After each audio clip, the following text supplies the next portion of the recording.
Allah'tan soruşuram hamımızın adından. İlahi, sən ancaq yaxşıların Allahısan. Bəs biz günahkarlar hara qaçaq? Kimə pənah aparaq? Sən ancaq Əbu Zərlərin, Miqdadların, Salmanların Allahısan.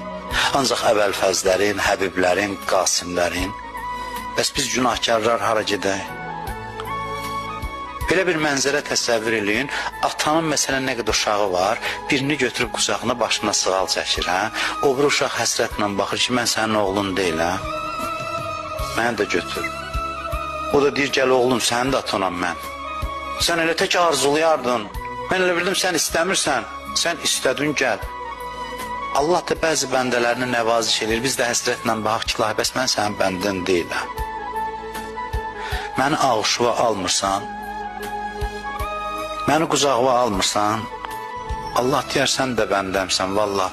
Səni də xoşbəxtlik üçün yaratmışam. Bəndələrim arasında fərq